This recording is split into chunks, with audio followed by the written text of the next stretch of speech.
A man in Washington, D.C. sheltered dozens of protesters from arrest this week by welcoming them into his home. Rahul Dubey helped more than 70 people Monday as police used pepper spray to crack down on a 7 p.m. curfew. He ultimately let them stay overnight until the curfew was lifted and even provided food. Now those he helped are hailing him as a hero. And Rahul Dubey joins me now. Hi, Rahul. Thank you for being with us. You're being credited with helping so many people. Why did you decide to let so many strangers, really, into your home?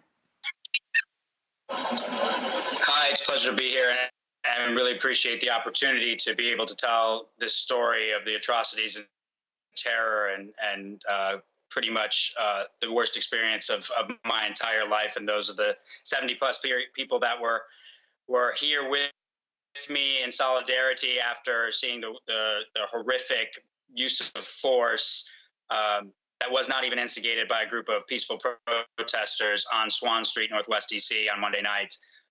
It was one of those things where it was very instinctual. It was unfathomable. I'm still processing it, but I have 70-plus people, a neighborhood, a city, countries, and people all over the world that are throwing support to all of us through social media, through leaving flowers and cookies and food on the steps in which the atrocities took place. So it's been a pretty interesting run since Monday. And tell us about the atmosphere inside your home when all of these protesters were there. How long did they stay? Was it a somber atmosphere? I mean, what you're describing sounds pretty chilling. Or was there, sort of a sense in being this together that kept it a little upbeat? The best way that I can describe it is in almost three phases. There was a time between 8:45 p.m. on Swan Street to about 9:20 when the mayhem broke loose and the police unleashed hell on innocent protesters about 30 yards away from my stoop. And when I saw that happening, I heard a big bang.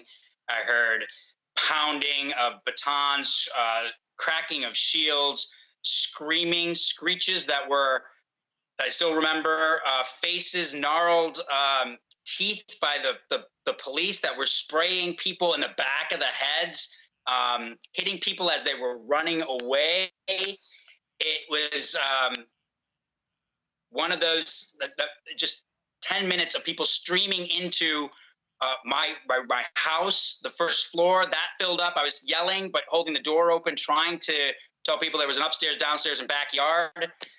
And what ended up happening is the police pushed all the people past my stoop. And at that moment, there was nothing left in that wake. And I was able to shut the door, get everybody in that I needed to, and be able to get attention to within the 70-plus people that were in the house that were pepper sprayed, that were hit, coughing, couldn't breathe, crying. It was a total nightmare of an hour and a half inside the house. And we were able to overcome that once the pepper spray dissipated. They sprayed pepper spray into the house.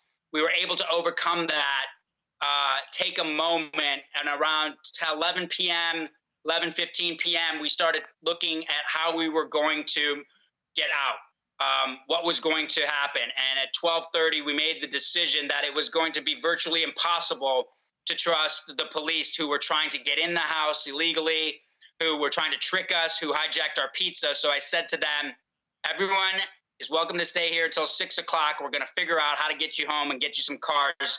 It wasn't even my idea. They were all self-managing. They were all strangers. They were all being human. And the goal at that moment at 12:30 a.m. was right after around 6, we are going to get everyone home and they will sleep in their beds tonight. And that was the goal. And we hunkered down until 6 a.m., executed beautifully. And during that period of time, across 8.5 hours before curfew was lifted, we had one-on-one conversations. I saw groups of 3 and 4 talking about the atrocities that were taking place throughout the week, different areas, how it was happening. And it was more of the solidarity. And it was not a trying to locate a personal affinity, but to develop one. And that was the biggest challenge that I think is that lack of communication and understanding that what makes us different is what makes us great as a collective. And we saw that on display here at my home with 70 plus amazing souls, amazing neighbors that were dropping off supplies, phone calls from lawyers offering help, giving me little pieces of advice that went so long. I thank you.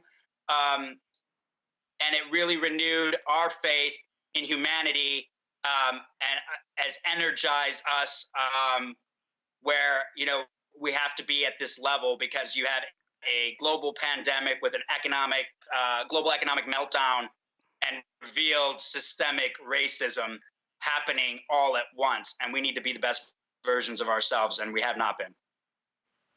All right. Well, Rahul Dubey, thank you so much for sharing your extraordinary story with us. Thank you very much for allowing me to share it, and be safe. Please vote. Thank you.